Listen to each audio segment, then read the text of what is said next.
Katatapos-tapos lang nga ng direct examination ng prosekusyon kay dating COA ICFAO Auditor Roderick Wamil.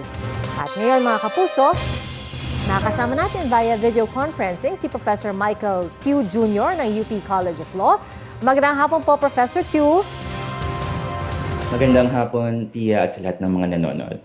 Professor, gusto ko sana pag-usapan yung dun sa bandang dulo muna no, ng naging direct examination ni Attorney Kapunan kay Ginoong Wamil. Yung pagbanggit niya no, kay Attorney Michael Poa, who is actually defense counsel. Siya nga ang nakatayo ngayon for the defense. Kasi ang lumabas sa testimonya ni Ginoong Wamil ay nagkaroon ng meeting kung saan, o isang pagpupulong noon kung saan pinatawag siya ni ng mga opisyal ng Office of the Vice President, ng DepEd, nandun daw si Attorney Zulaika Lopez at pati si Attorney Michael Poa. Ang tanong ko, Professor, ang pagkakabanggit kay Attorney Michael Poa sa testimonya ni Ginoong Wamil, paano nito maapektuhan ang cross-examination? Pwede pa rin ba na si Attorney Poa ang magsagawa ng cross-examination? Gayong personal siyang binanggit hindi ba magkakaroon ng kumbaga parang personal conflict of interest dito?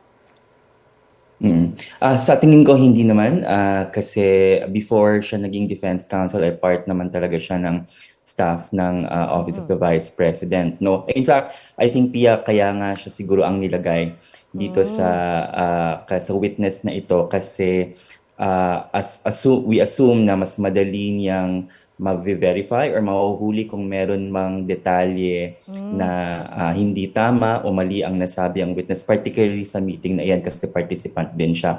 So, wala namang sa tingin ko conflict of interest kasi ang kanya namang trabaho dito ay i-elicit nga yung impormasyon or i-test yung credibilidad ng witness na ito. No? Of course, may pagkakataon ang prosecution na mag-object kapag ang questions niya ay improper na.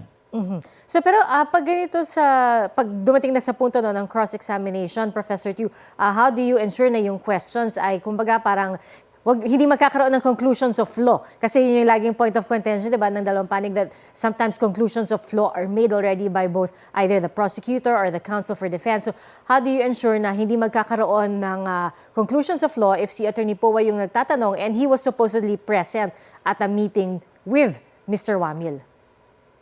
Right. So I think one of the goals talaga of cross-examination is magpresenta ng mga alternatibo, no. So kanina narinig natin yung depensa na nagsasabi na or nag-o-object kapag nag-call ng conclusion of law yung tanong mula sa witness. Ang goal nila dito ay ipakita din na hindi lang yun yung pwedeng konklusyon doon sa mga nabanggit o sa testimonya ng witnesses. Maaaring may ibang pwedeng mong isipin pagkatapos ang lahat ng iyan no may mga irregularities or deficiency sa document. Ang pusang dulo ng proseso na iyan ay hindi lamang halimbawa yung tinry ng prosecution na masabi ng witness na may presumption or may prima facie evidence na na gamit for private gain ang pera na iyan. So ang role dito ng defense ay hindi mag-elicit ng conclusion of law pero magpresenta, itatanong niya sa witness, posible ba na ito din ang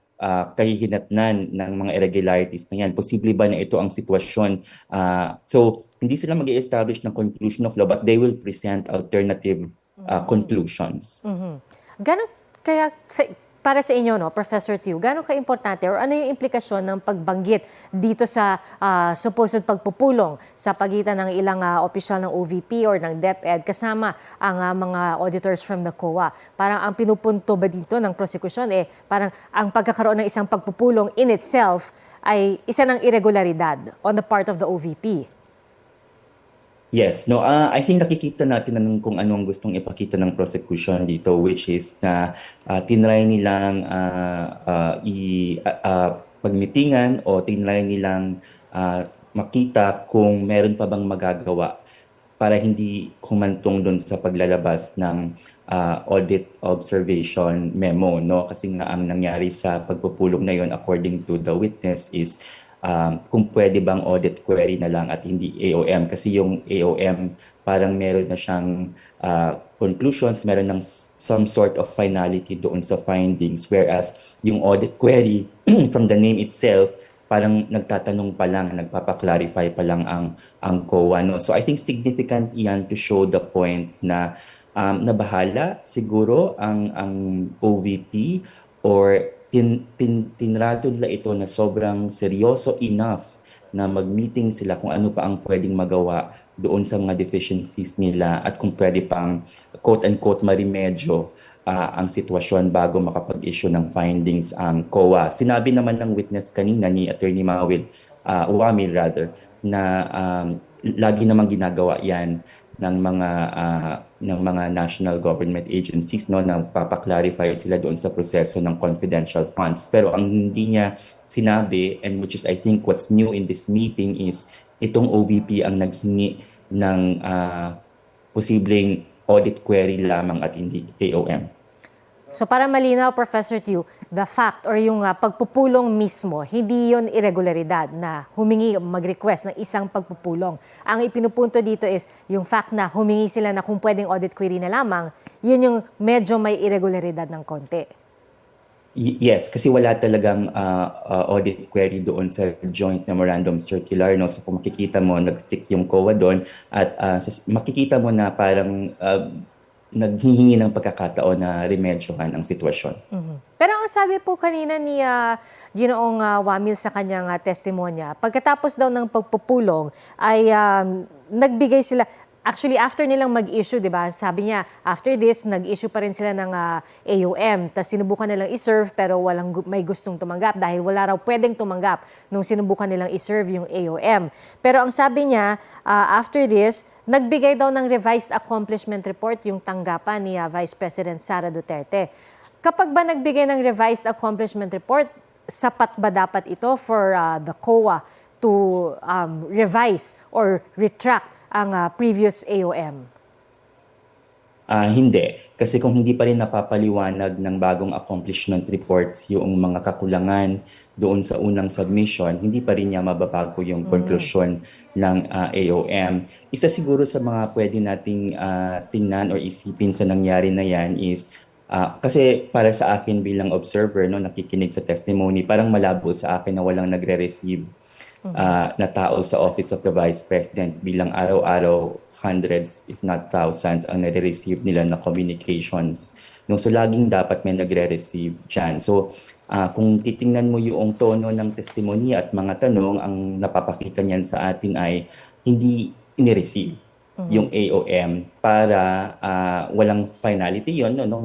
Masasabi nila na hindi nila natanggap yung AOM at makapag-submit pa sila ng documents na maaari pang makapagpuno o makapag-supplement doon sa mga unang sinabi na nakulang na documents. Pwede ba natin i-clarify lang, Professor Tew, na in normal circumstances, no, sa pangkaraniwan ba, kapag nagbigay na ng AOM or nag-issue na ng AOM ang COA sa kahit anong ahensya ng gobyerno, pwede nga ba talagang magsumiti pa ng revised accomplishment report in order for the previous AOM to be retracted or overridden?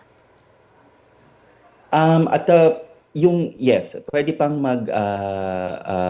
submit ng documents for the AOM. Yung hindi ka pwedeng mag-submit ay yung at the point of the notice of disallowance, no? Kasi yun sa puntong yun pinababalik na talaga ang pera sa inyo or pwede kang mag-apila. Pero yes, you can supplement the AOM with or explain further after the AOM. Pero in this case, the first AOM will already stand. No, meron ka ng finding na may kakulangan nga. So whatever you might do, anumang bagong dokumento na isubmit mo, hindi niya i-revise yung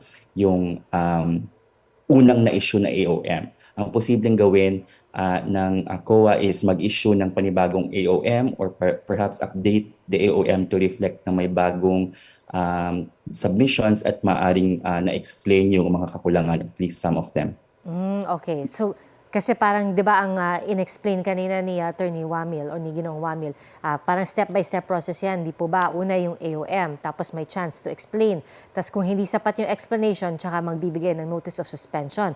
After ng notice of suspension, Professor Tew, pwede pa may isa pang pagkakataon na magpaliwanag bago mabigyan ng notice of disallowance? Yes, kasi yung sa notice of suspension, nanghihingi pa rin ulit sila na ang mga justification or document. So kaya siya temporary lamang na disallowance, no, kasi meron pa talagang pagkakataon na ma-lift yung temporary disallowance. Doon na talaga sa panahon ng notice of disallowance, yun na yung huling stage ng proseso na ito na wala nang pagkakataong magpaliwanag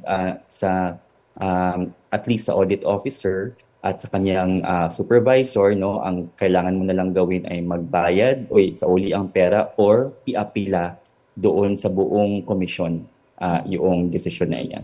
Tapos ang paliwanag kanina, Professor, ni Ginoong Wamil or ni Attorney Wamil, ang sabi niya is, failure to submit sufficient explanation is actually prima facie evidence that the funds were used for personal funds or for the personal gain of the accountable officer. Tapos tinanong ni Attorney Kapunan kung maituturing bang accountable officer dito si Vice President Sara Duterte. Ang sabi ni Ginoong Wamil is, yes, maituturing siyang accountable officer. Pero yung pagiging accountable officer po ba ay by virtue of the fact na siya ay nakapirma dun sa dokumento or dahil siya ay head of agency or pareho po? Pareho. Pareho. Lalong-lalo na sa Office of the Vice President na ang staff naman niya ay staff mismo ng Vice President. Wala nang ibang officer dyan sa Office of the Vice President. Siya lang.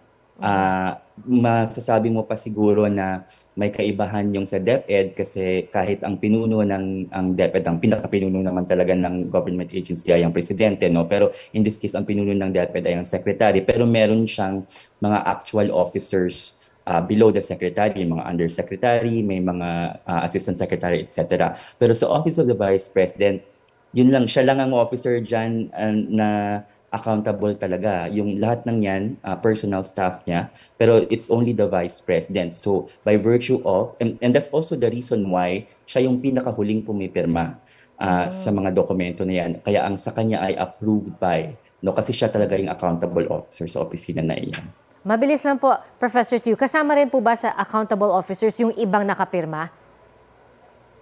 Yes. So they will ultimately the accountable officer is the head of office, pero kung ang question ay accountable sila in the sense na liable sila, for example, then they could also be liable. All right.